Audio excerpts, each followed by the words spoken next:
Boa noite. A gente está iniciando hoje mais uma live do Conedu.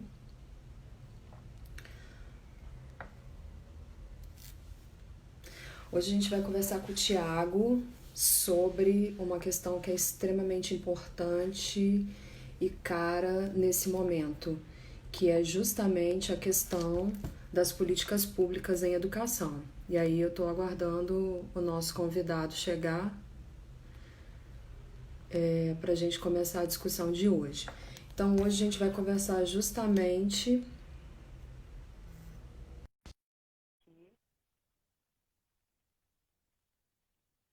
A gente vai conversar sobre as políticas públicas com o Tiago. Ele aí. Boa noite, professora Paula. Boa noite. Muito bom estar com você aqui hoje para a gente conversar um pouco sobre uma questão que é muito cara e que tem um potencial enorme de contribuição para o que a gente está vivendo agora e para o que a gente já tem no Conedu, né?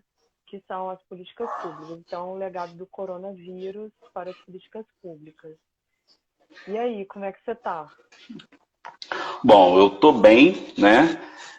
Dentro de casa, com álcool gel, né? Saindo só quando necessário e de máscara, né? Procurando se cuidar, assim como todo mundo. Né? Tá me escutando bem, professora? Tô, tá ótimo. Bom. Queria primeiramente, né, desejar boa noite para todo mundo, desejar boa noite a todos e todas, né? Agradecer ao Conedu por estar disponibilizando esse espaço, né, que é um espaço fundamental. Acho que mais do que nunca essas lives, esses encontros virtuais, né, seguindo essa tendência atual, pandêmica, global, eles são fundamentais. Né? Então, agradeço ao Conedu, a esse evento que já vai para a sua 7ª edição, né, na cidade de Maceió, no estado de Alagoas. Né? Agradeço a senhora, a professora Paula da UEPB, a Realize também. E vamos lá, vamos falar de políticas públicas, né? Toda vez que eu penso em política pública, professora Paula, eu gosto sempre assim de trabalhar com conceito. Né? Então, política pública, de forma geral, é o Estado em ação. E o Estado, para poder agir, ele sempre age ou para materializar um direito, ou ele age para remover um obstáculo, né, que impede a fruição de um direito. E aí, na perspectiva do direito, a nossa referência principal, né, no caso brasileiro, no Estado brasileiro, né, é a Constituição Federal de 1988. Né? E aí, quando a gente pensa em pandemia e política pública, eu acho que de imediato é bom sinalizar que a nossa Constituição, ela define direitos, no artigo 5º, ela define direitos fundamentais, e no artigo 6º, ela define os direitos sociais. Né? E aí, como direito fundamental, o primeiro direito fundamental é o direito à vida. Logo após a vida vem a liberdade, segurança e propriedade. Esses são os direitos fundamentais.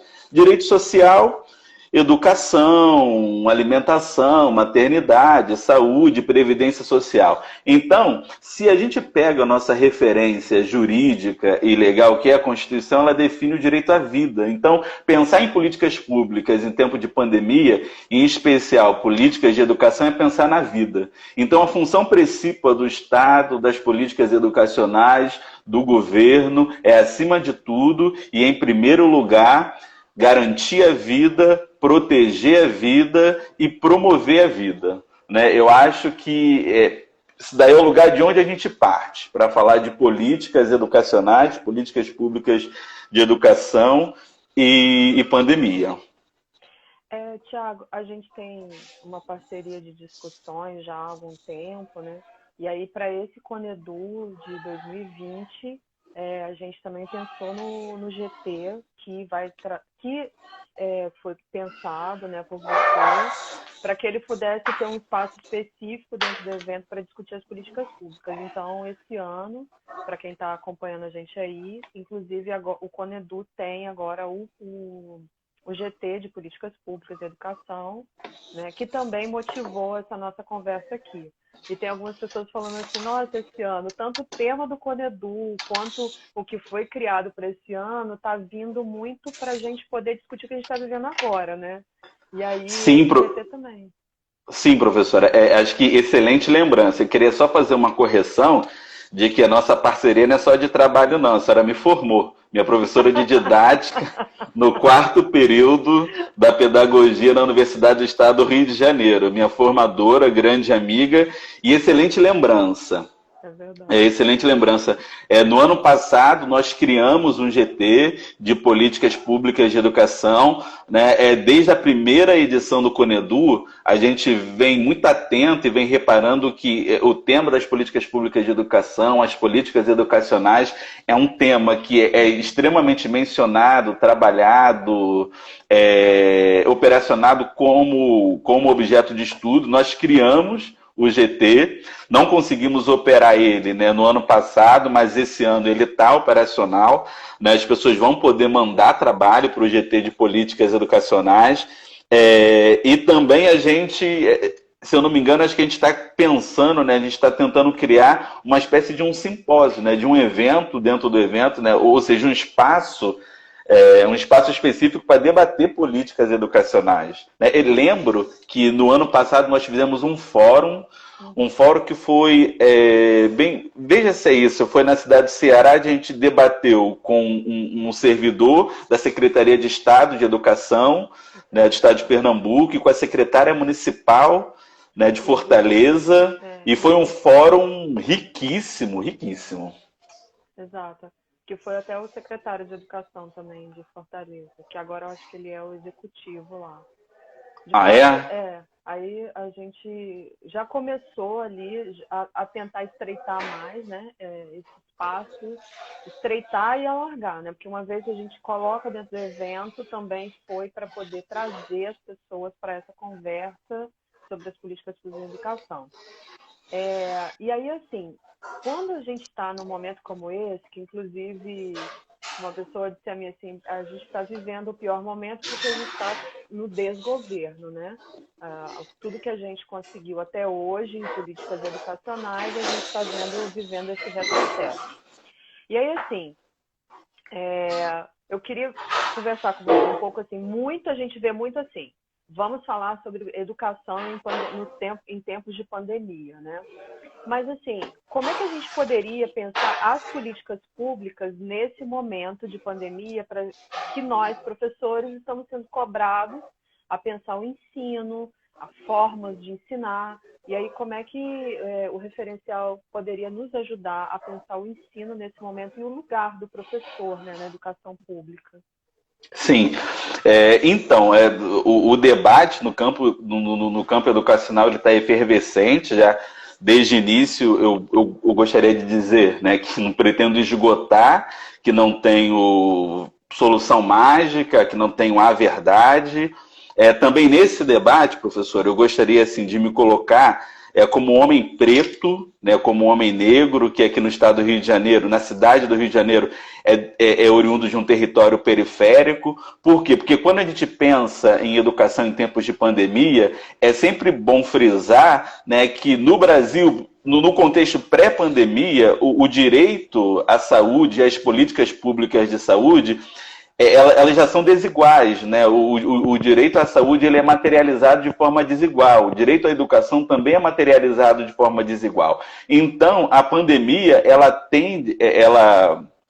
ela surte efeitos desiguais na realidade brasileira e na sociedade brasileira. Então, quando a gente pensa assim, educação em tempos de pandemia, eu acho que é importante a gente fazer essa ponderação sobre as desigualdades no Brasil e que toda proposta de política pública deve considerar isso. Então, por exemplo, hoje a letalidade do Covid está muito mais acentuada em estados do Norte e do Nordeste. Aqui na cidade do Rio de Janeiro, né, apesar de você ter uma quantidade razoável de casos na cidade como um todo, né, o Covid ele mata muito mais na periferia, ele mata muito mais, né, nas populações periféricas e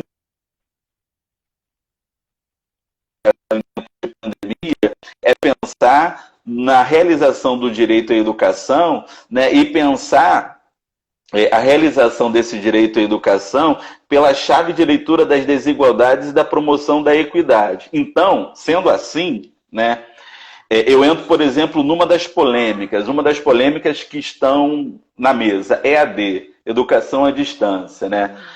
Eu acho que é importante frisar com bastante força que educação à distância é uma modalidade de ensino prevista na LDB. Educação à distância não é gambiarra, não é jeitinho, não é mangueira para apagar incêndio. Educação à distância é uma modalidade de ensino seríssima, que é executada ao longo pelo mundo e no Brasil também, e tem um conjunto de preceitos, né, na legislação. Então, essa proposta de colégios particulares, algumas redes de ensino, de usar a internet, isso não é educação à distância. Isso é uma tentativa, né, de manter as atividades, de manter o ensino com os recursos que a gente tem disponíveis, né? E aí a gente vai usar da mediação tecnológica, vai usar da TV, do rádio e por aí vai. Eu acho que sobre isso, as políticas públicas, eu acho que de um lado é importante sinalizar que EAD é uma modalidade de ensino. A gente não tem um referencial teórico muito bom que explique, né, a educação à distância na educação básica, uma psicologia da aprendizagem ou do desenvolvimento sobre crianças pequenas, sobre anos iniciais de ensino fundamental, anos finais ou ensino médio. Então, prudência. Agora, eu também sou professor, eu sou pedagogo, professor de anos iniciais, né? Dou aula eu dou aula numa escola de educação básica, mas hoje eu estou na coordenação pedagógica e na orientação educacional. Então, eu sou muito dividido. Por quê? Porque é muito difícil de você realizar a docência, né, de anos iniciais e de anos finais com a mediação tecnológica. Agora tem o outro lado também, né? Por exemplo, as atividades síncronas, né? Essa que a gente está fazendo, né? Se encontrando aqui, elas são importantes. Por quê? Porque as crianças podem se encontrar, porque as crianças podem viver assim alguma dimensão de afeto, mandam mensagem, encontram com seus professores.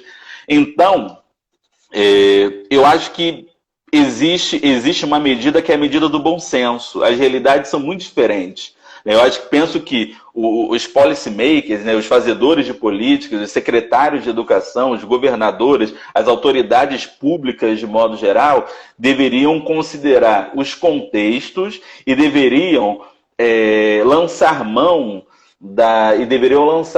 dos mecanismos mais includentes. Porque, por exemplo, veja bem, se eu faço uma atividade e coloco num site de uma rede social, essa proposta é diferente do que, por exemplo, fazer uma aula virtual onde o professor e os alunos têm que se logar e todo mundo vai se ver. Por quê? Porque essa aula virtual, ela demanda um tipo de equipamento, ela demanda uma banda específica de internet, né?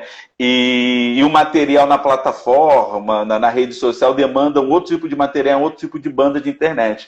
E outra coisa que também a gente precisa se atentar quando a gente pensa na educação à distância é que, na verdade, agora a gente rompeu, né, com a educação na escola, no ambiente que foi produzido, que foi organizado para isso, e a educação é de domicílio para domicílio. É do domicílio do professor para o domicílio do aluno, né? Se muitas vezes a gente tem dificuldade no espaço que é organizado para isso, imagina naquele espaço que não é organizado, né? Então, ainda que, né, dentro desse quadro que eu apresentei, ainda que eu considere que esses encontros virtuais eles possuem uma importância grande, é sempre bom salientar e frisar que essas iniciativas, né, segundo análises minhas e de outras pessoas, elas estão tendendo para a exclusão, elas estão tendendo para a agudização das desigualdades de acesso. Porque, veja bem,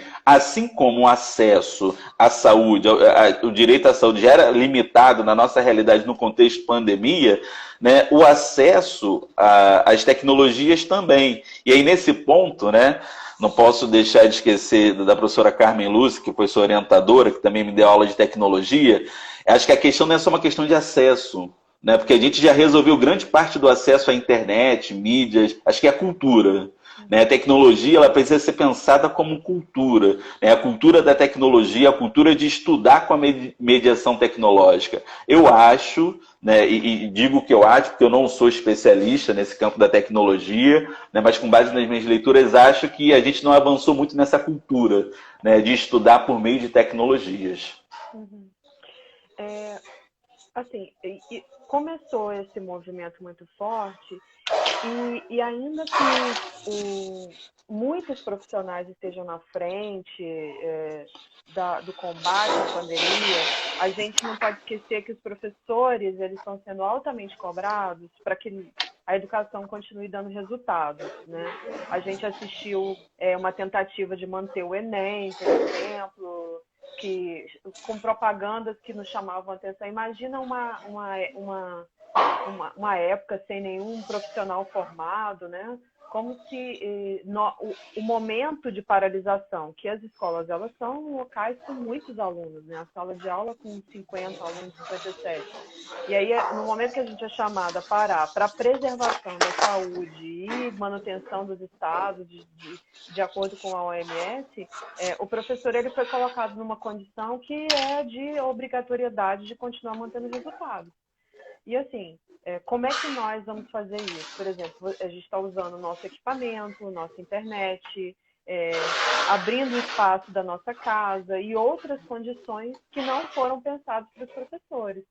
Então, nesse momento, não ter aula transformou-se num problema que o país vem massacrando os professores de todas as formas. E colocando situações que a gente não consegue dimensionar como é que vai ser feito. E cobrando a dar respostas muito rápidas, né? Sim, sim, sim. O que mais me espanta nessa situação que a senhora coloca, professora Paula, é que no final do ano passado teve um relatório, né, que foi publicado pela Comissão de Educação da Câmara de Deputados, que diz que o MEC trabalhou muito pouco. Eu lembro que também teve uma pesquisa que foi realizada pelo Todos pela Educação, que corrobora isso, né? Existem outros dados que dizem que o MEC executou menos de 10% do seu orçamento para 2019. E aí eu fico muito surpreso que no contexto de pandemia, que num contexto, por exemplo, não sei se a senhora sabe, mas a Unicef, ela monitora, né? Ela monitora a quantidade de alunos que estão parados no mundo. Né? E esse problema não é só um problema do Brasil. Então, na verdade, a última vez que eu vi os dados sobre alunos que tinham parado a aula, né, os dados eram de mais de 80% dos alunos em idade escolar que estavam matriculados no mundo, em alguma escola, eles estavam parados. Né? E aqui a gente discutindo se para ou se não para, retorna na semana que vem, e discutindo o Enem. Discutindo o Enem no momento em que o princípio, o central, o basilar da política é a promoção da vida, é a defesa da vida, né? É tentar controlar as desigualdades e as exclusões, e obviamente um Enem num contexto, né, em que num contexto de vantagens para privilegiados, é o Enem que vai ser o Enem da desigualdade e da exclusão. Então, ainda bem que a gente não vive num presidencialismo monárquico, ainda bem que a gente tem freios e contrapesos, ainda bem que a gente tem outros poderes, ainda bem que a sociedade pode se manifestar e muitas vezes é escutada, né?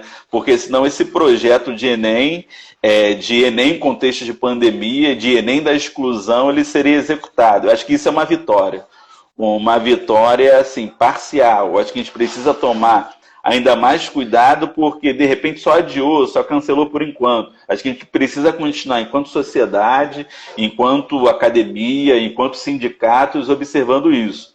Outra questão que aparece na fala da senhora é o trabalho do professor. Né? Caramba! A gente precisa chamar muito os sindicatos para conversar, a gente precisa de muito debate, de muita mobilização da sociedade, para proteger o trabalho do professor, para promover, para valorizar esse profissional, porque o trabalho foi para casa, né? E hoje a gente está pagando para trabalhar. E como a gente está em casa, por exemplo, eu falo isso assim, por experiência própria, a impressão que eu tenho é que eu trabalho muito mais, é que não tem mais tempo para trabalho, qualquer hora é hora de reunião, entendeu? Por exemplo, eu sou homem, sou casado, não tenho filhos, e essa situação de ser homem casado e não ter filhos é, é uma vantagem, né? Porque as professoras que têm filhos e que têm mais de um filho, né? Caramba, porque eu só tenho só a tarefa do lar, mas elas têm as tarefas com o filho, então eu acho que a gente precisa fazer uma live só para isso, né? E precisa organizar movimentos de defesa dos direitos do trabalho do professor, porque estão sendo absolutamente vilipendiados, né? Expostos. Eu fico imaginando assim, como é que vai estar a saúde mental do professor quando ele voltar. Por exemplo, uma questão que a gente tem debatido na escola é que a nossa casa fica exposta, né? Você está fazendo atividade, você está dando aula, sua casa está exposta, às vezes outra passa um familiar, passa uma criança. E quem tá na iniciativa privada não tem muita escolha, né? Por quê? Porque você está vendendo a sua força para o capital e está vendendo e pronto e tem que pagar suas contas, né? Que inclusive alguém comentou aqui no chat que a educação virou uma mercadoria, né? Esse movimento também de colocar o ensino remoto nas universidades, ele serve muito a essa lógica do capital, né? E aí, Sim. como é que a gente também pode debater um pouco sobre isso, sobre essa lógica mercantilista que as universidades vêm vivenciando, né? Sim, acho que não só as universidades, a educação básica também. Essa lógica mercantilista, ela não é uma novidade da pandemia. Entretanto, né, ao que me parece, ela é agudizada na pandemia. Agora, também tem contradição. Por exemplo, aqui na Justiça do Estado do Rio de Janeiro, né, da cidade do Rio de Janeiro, universidades e escolas privadas, elas saíram na frente para oferecer o ensino, o que eles chamam de educação à distância, com 1 milhão de aspas, diga-se de passagem. Entretanto, a Justiça autorizou redução das mensalidades em 30%. Né? Eu acho que esse processo ele tem contradição. Né? Tem muita gente que está dizendo, não, a EAD, entre aspas, ela veio para ficar, não sei. Né? A gente não tem essa cultura do uso da tecnologia para estudar. Usa a tecnologia para tudo o tempo todo, não para estudar. Entendeu? E acho que a gente deveria reforçar, acho não, né? É fundamental reforçar os movimentos, né, que defendem a educação como direito, como serviço essencial. Entendeu? É importante lembrar que tanto universidades privadas quanto escolas privadas são donas de concessão. Na verdade, elas operam com uma autorização do Estado para realizar o direito à educação, mas é uma concessão. Entendeu? Então estão sendo o tempo todo reguladas para o Estado. Né? Isso que a escola particular oferece, isso que a universidade privada ou a universidade pública, a escola pública, isso é educação nacional. É um direito. E aí a sociedade precisa se organizar. Sociedade, movimento, os sindicatos são fundamentais, né? É preciso que as pessoas se sindicalizem, procurem seus sindicatos, né? E fortaleçam os seus sindicatos, movimentos coletivos. Né? Penso que esse é o melhor viés, fazer frentes amplas, envolvendo parlamento, mas também sendo extraparlamentares. Né? Acho que esse é o principal caminho para a gente se contrapor, né, a mercadologização, né, a mercantilização da educação. Tem uma pergunta aqui que eu acho que é na esteira do que a gente está discutindo da mercantilização, que é qual o impacto do redimensionamento dos financiamentos para as políticas públicas da educação básica? Olha, veja bem, a pandemia, ela traz uma crise sem precedentes. Né? Mas só que veja, a pandemia ela traz uma crise sem precedentes, mas a pandemia, ela na verdade, ela agudiza uma crise de financiamento. Por quê? Porque a gente tem agora em operação, ativo, vigente, o teto dos gastos sociais. Não sei se vocês lembram da emenda constitucional de número 95, essa que institui, né, um limite severo, um limite grosseiro dos gastos sociais. É importante frisar também que está sendo votado a lei do Fundeb. Né, de que a lei, que o Fundeb, aquele Fundeb que foi instituído em 2007, ele já caducou. E a gente precisa de uma nova lei do Fundeb, entendeu? Acho que, na verdade, a grande demanda é uma demanda por um pacto em torno da educação e dos direitos sociais como um todo. Por quê? Porque a gente, no contexto pré-pandemia, nós já tínhamos uma crise. Uma crise em relação aos gastos sociais. Por quê? Porque eles já eram severamente limitados. Agora, com a crise da pandemia, do coronavírus, o Estado está arrecadando mais, o Estado está gastando mais para conter os efeitos, né, da pandemia, e é provável, bem provável que não o Estado, mas que esse desgoverno, né, ele descuide dos gastos educacionais. Então, mais uma vez, movimentos sociais, sociedade, sindicatos, eles precisam estar atentos ao problema do financiamento da educação. E a agenda é o Fundeb. Tem que aprovar o Fundeb e tem que revogar a emenda do fim do mundo, a PEC do fim do mundo.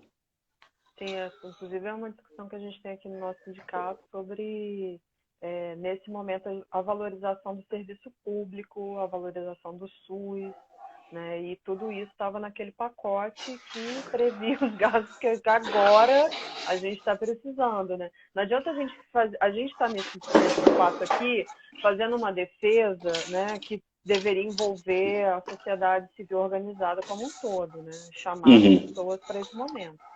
E aí, muita gente quer saber também como é que seria um retorno às aulas, e eu acho que é parte do movimento que a gente tem de querer ter uma previsão de como é que vai ser a nossa vida, já que nenhum de nós nunca viveu isso.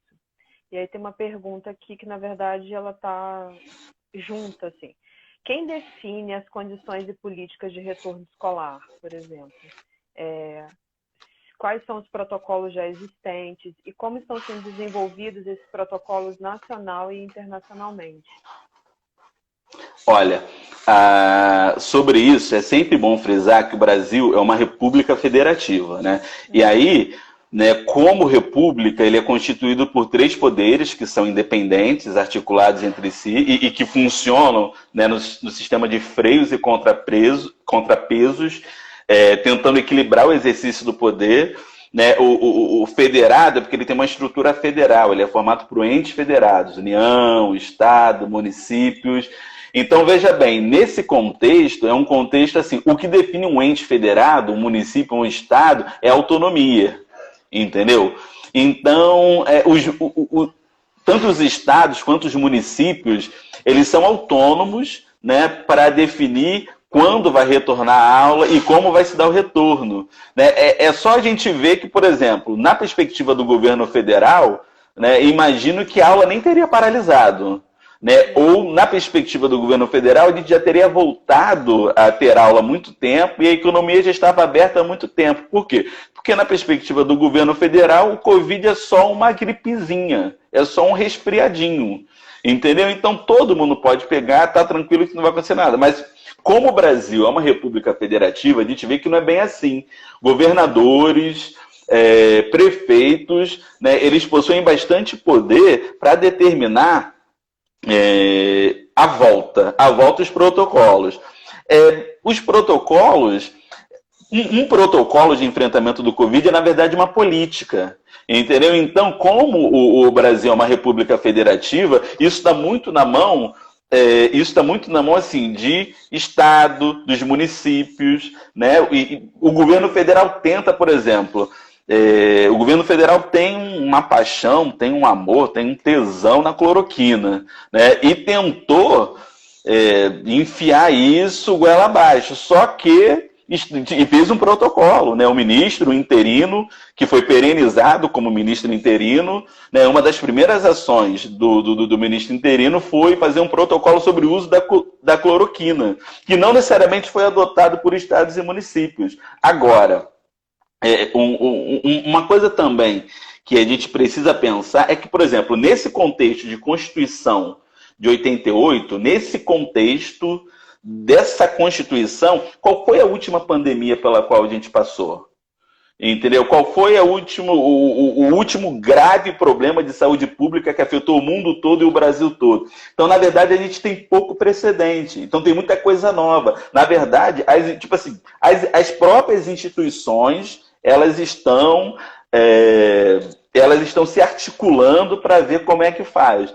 Mas o que tem de certo é que os estados, né, e os prefeitos, eles detêm autonomia e eles estão decidindo de acordo com as suas realidades locais, de acordo com a realidade dos territórios. E outra coisa, né, a gente não tem assim, o protocolo ele tem que vir da OMS, o protocolo ele tem que vir do Ministério da Saúde, né? Eu acho que a nossa estrutura federativa, o nosso descentralismo, né, deixa muito a cargo dos entes federados. Também uma coisa importante é que Brasil não é o único país federativo do mundo, entendeu? A gente tem outras federações, né? O caso clássico de federalismo e de federação no mundo é os Estados Unidos. Entretanto, se não me engano, salvo engano, o Brasil é a única república federativa que tem 3 níveis da federação, né? Que você tem uma união, você tem um estado, você tem um município, todos com autonomia. Entendeu? Então isso causa problemas na hora de governar, isso causa problemas de capacidade estatal. Eu espero ter respondido que está muito a cargo dos prefeitos e do Estado, né? E que nesse momento a gente percebe uma tensão muito grande entre o governo federal e alguns estados e municípios. Sim. Quando você fala assim que a gente tem que pensar nas especificidades, a gente está vendo uma discussão aí que também não contempla e marginaliza justamente a população indígena, os quilombolas. E aí tem uma pergunta aqui que foi endereçada nesse sentido. Como que as políticas públicas podem assegurar os direitos das populações negras, indígenas, quilombolas e rurais de também terem acesso a uma educação de qualidade?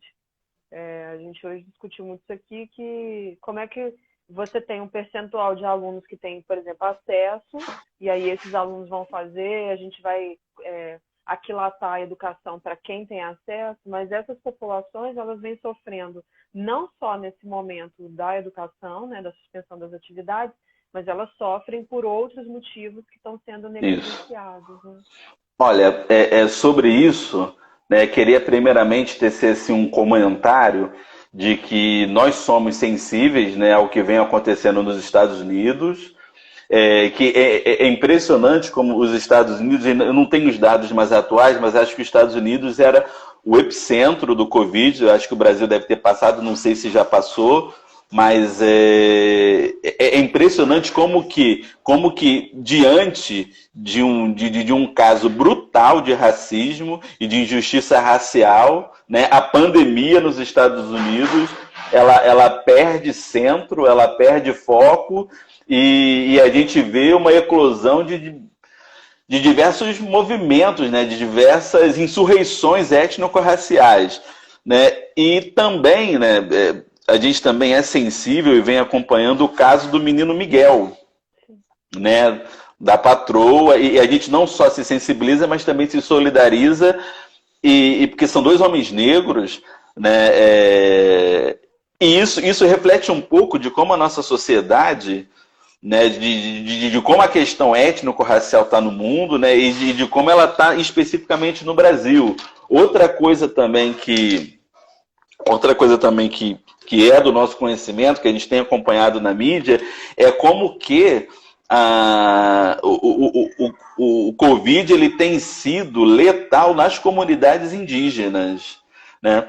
Então, eu penso que quando a gente coloca essa questão das políticas educacionais, a gente precisa articular, a gente precisa de uma coisa que não é feito quando se pensa em políticas educacionais, né? Porque a gente tipo assim, política de educação, acho que a política de educação ela precisa ser percebida como política social, porque ela é política social. O direito à educação, ele não é um direito autônomo na Constituição. O direito à educação, no artigo 6º da Constituição, ele é um direito social. também. Ele é um desdobramento dos direitos sociais. Então, penso que para essas populações, que para essas comunidades, essa característica da educação, do direito à educação, de direito social e das políticas educacionais, de políticas sociais, isso precisa ser reforçado. Isso precisa ser reforçado por meio de políticas intersetoriais. Né? Por quê?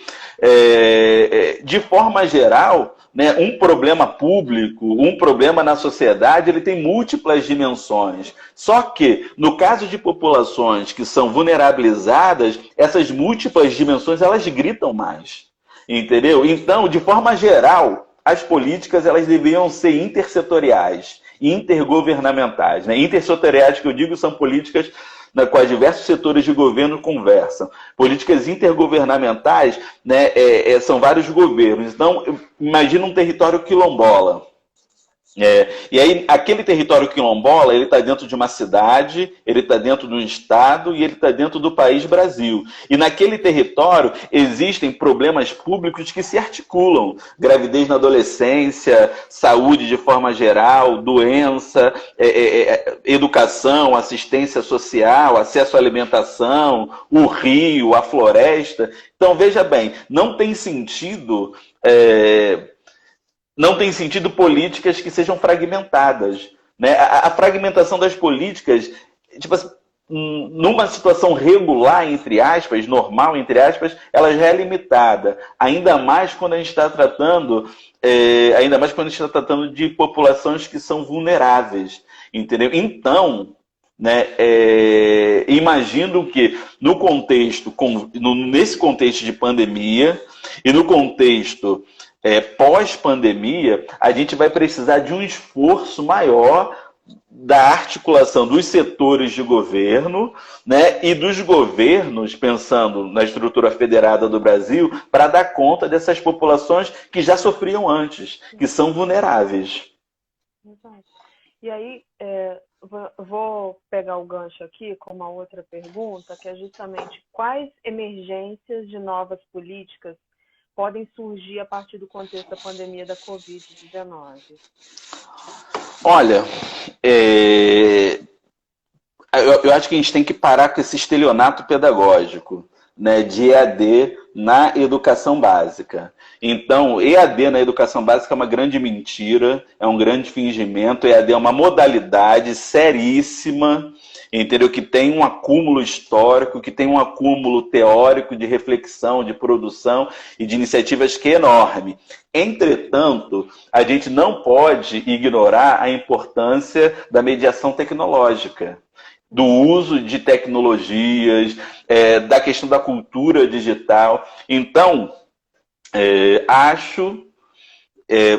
penso que esse seja um legado, entendeu? O uso das tecnologias.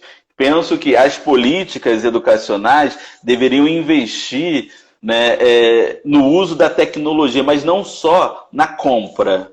A gente precisa investir na mediação, na dinamização, na formação de professores, não só a formação dos professores que estão na universidade, mas na formação dos professores que estão em serviço, entendeu? Fazer amplas políticas. Por exemplo, nesse contexto, o PIBID, né? O PIBID e o PIBID associado à questão da tecnologia, ele é fundamental.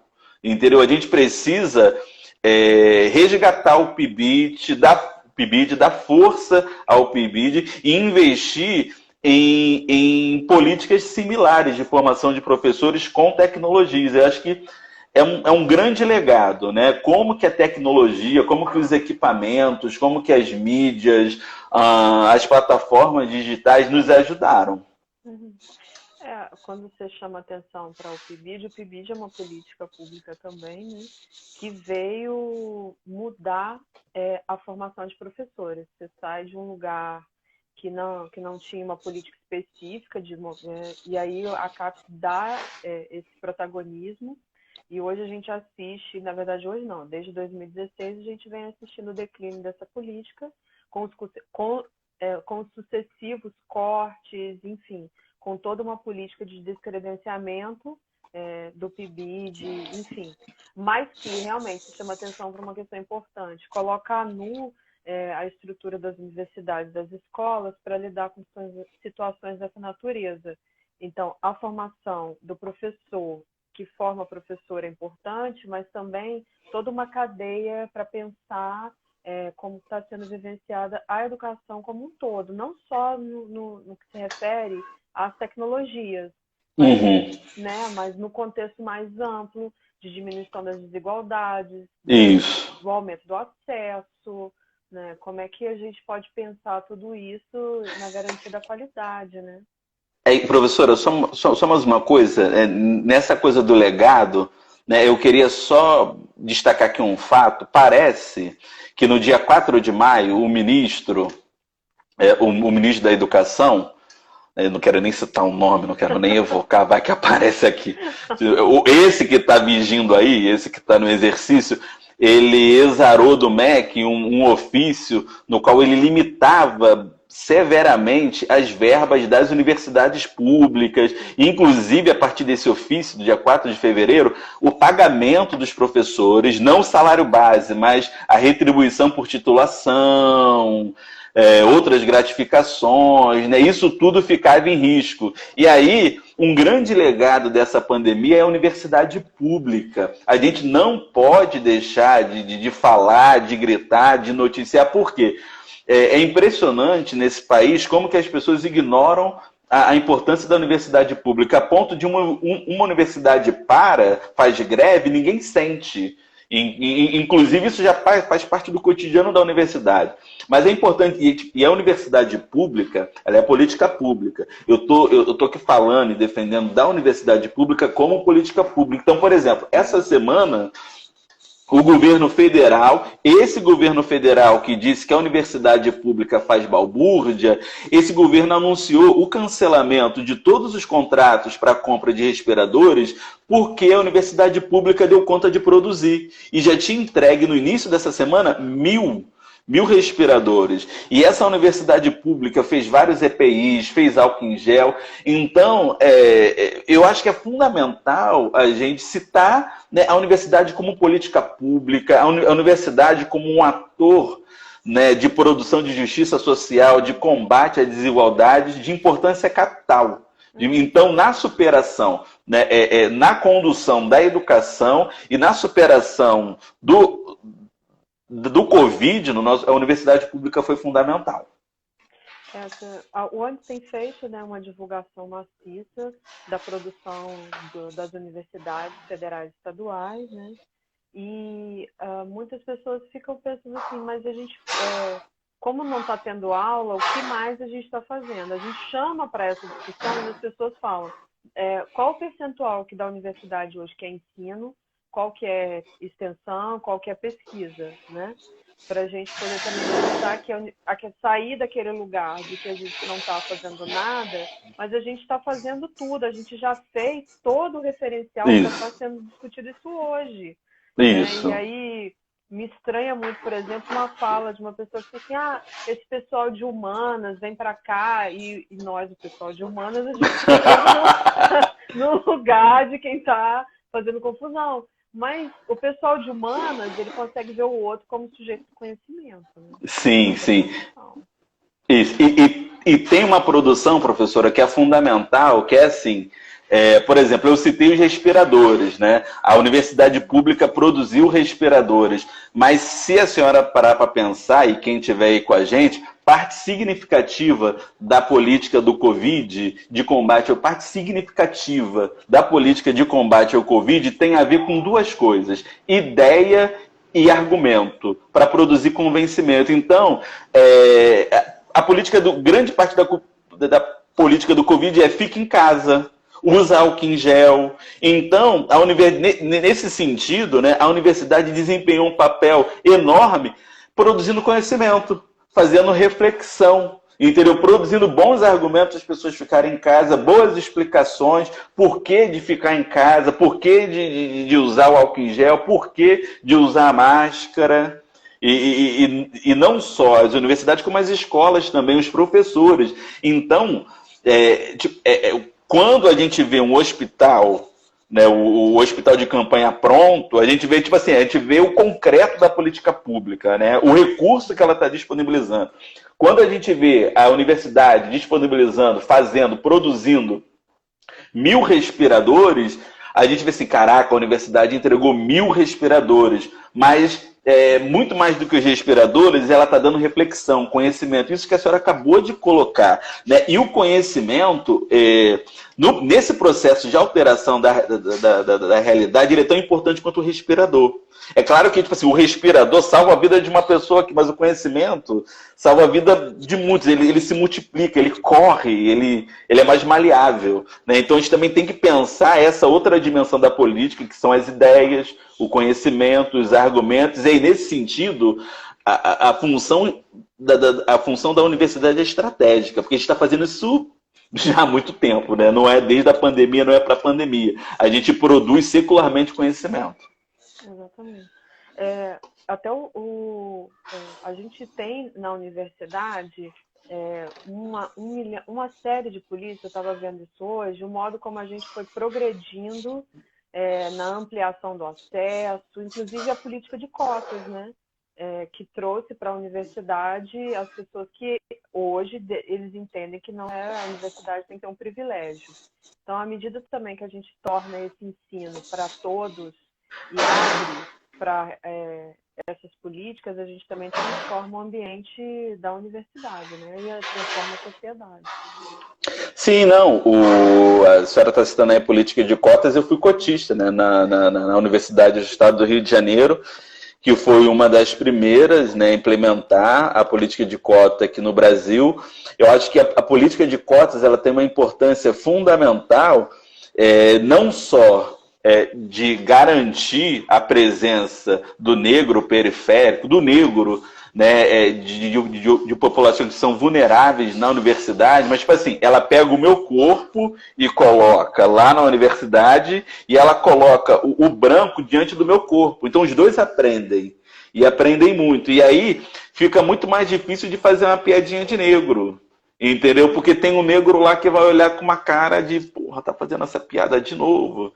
É verdade mesmo que você tá... Então, tipo assim, porque parece que quem tá ganhando é o negro, né? É aquele sujeito que foi incluído. Não, a sociedade ganha como um todo em termos de diversidade, em termos de pluralidade, em termos de como conviver, né? Conhecimentos de como conviver. E no momento como esse, de ultraliberalismo, de ultraconservadorismo, né, em que falar de diversidade, de diferença, é ser da ditadura do politicamente correto. Eu acho que é fundamental a gente defender a política de cotas, é fundamental a gente defender políticas que priorizem, políticas focais, que priorizem populações que são historicamente excluídas da nossa sociedade e políticas que promovam o debate sobre a inclusão, o debate sobre a superação das desigualdades, né, políticas que sejam promotoras de equidade. Acho fundamental nesse momento. Porque quando a gente coloca a diversidade para conviver, as pessoas começam a pensar no respeito, né? Não que a gente tenha evoluído muito ainda, porque a gente vê cenas extremamente revoltantes, que eu fico até pensando assim, como é que a gente ainda vive isso nesse tempo, numa época de informação, de diversidade de informação, de acesso em todos os lugares. Então, assim, como é que a gente ainda consegue não ter um país que respeita a diferença pela diferença? Né? Sim. Como é que a gente vai viver isso no campo das políticas também, né? Mas veja bem, professora Paula, eu acho que a gente tem assim, uma síndrome do brinquedo novo, né? Porque todo brinquedo novo vai quebrar, vai ser mal usado e vai quebrar, mas isso não quer dizer que a gente não vai dar brinquedo novo, vai dar o brinquedo novo.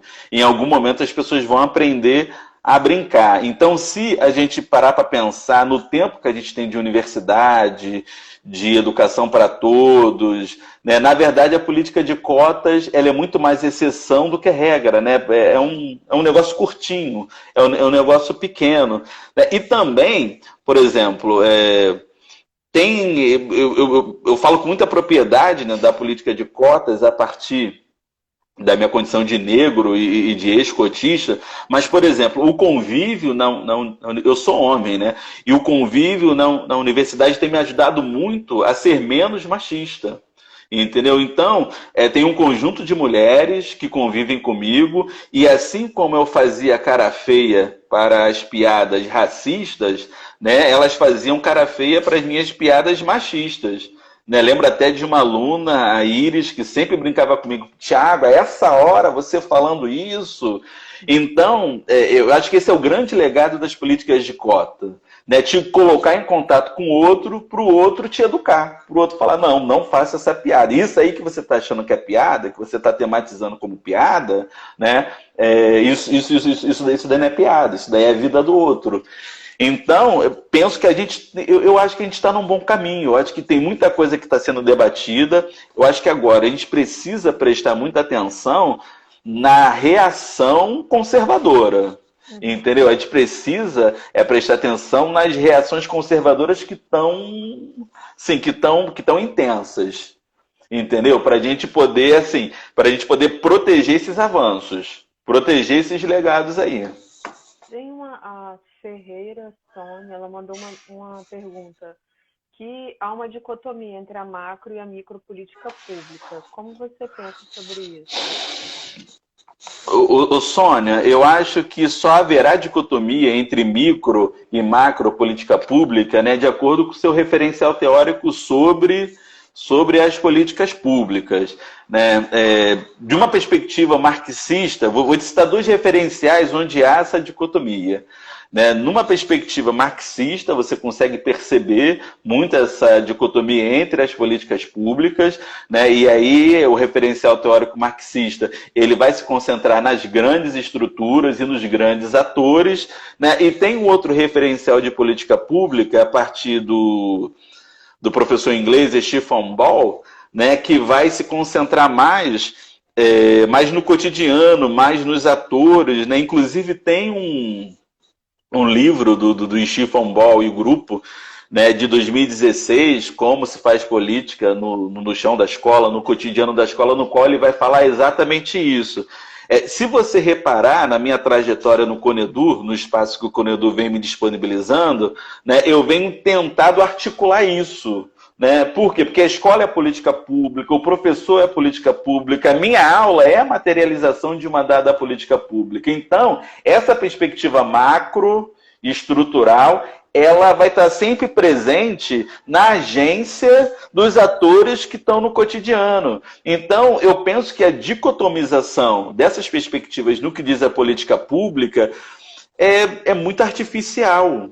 Entendeu? É muito. Eu vou entender isso num trabalho, numa tese, numa dissertação, como um exercício de recorte, para poder fazer a tese ou a dissertação. Mas, por exemplo, na minha atuação como professor de literatura de políticas públicas, ou na minha atuação como professor da licenciatura, da disciplina de políticas públicas, eu vou tentar mostrar para esse licenciando que a minha prática ali na universidade é a política pública e que a prática dele também nas escolas, né, e aquilo que ele viveu na condição de aluno é a política pública. Está vendo como essas coisas elas se articulam? Né? Ainda que a atuação seja a atuação do ator, essa atuação é inspirada num texto oficial. A atuação do ator não é a reprodução fidedigna do texto oficial, mas é uma tradução.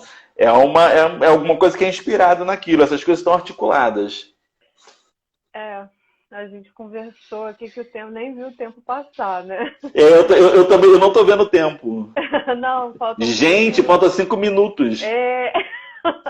Mas é bom porque aí a gente já deixa o convite para o pessoal para se inscrever no evento, ir lá e conferir na página, no GT. Eu só vou falar que a gente tem o GT, né, os 21, que é Políticas Públicas de Educação, que é um GT que um pouco do que a gente discutiu aqui hoje é a proposta para quem quiser mandar trabalho, poder participar do Conedu, e a gente continuar essa discussão em outros espaços, né? Você sabe que isso. A gente já começou há muito tempo atrás, a gente não acaba aqui porque o Instagram dá uma hora para a gente, não.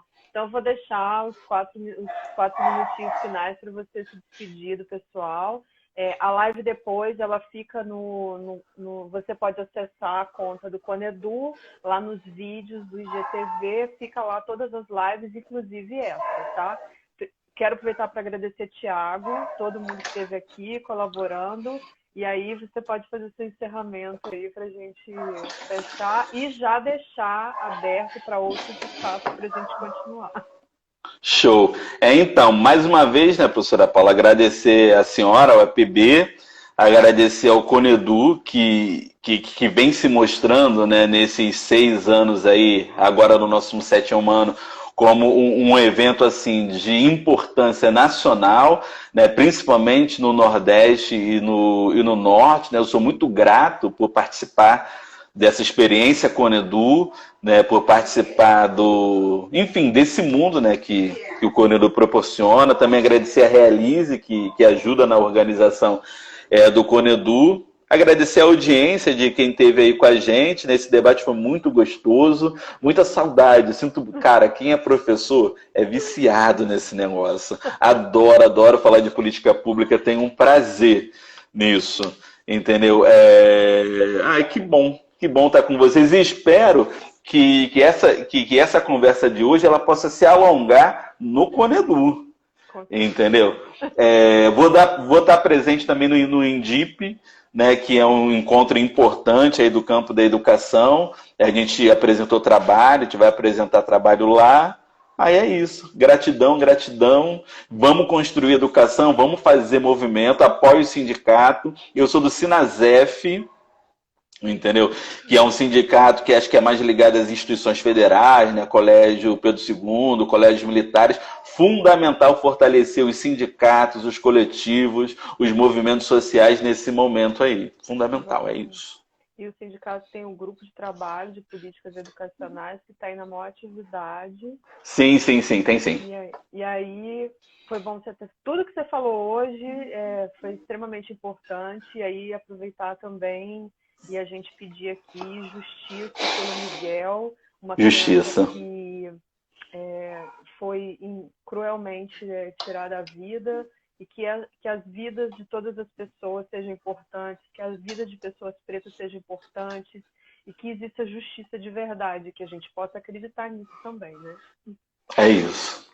É isso. Fica um beijo enorme, morrendo de saudade de você. Não posso nem ver, que eu já fiquei com dois estar junto. Beijo pra todo mundo, muito obrigado. E até daqui a pouco, até a próxima. Beijão. Se cuidem, fiquem em casa. Exato, fiquem em casa. Tchau, um beijo.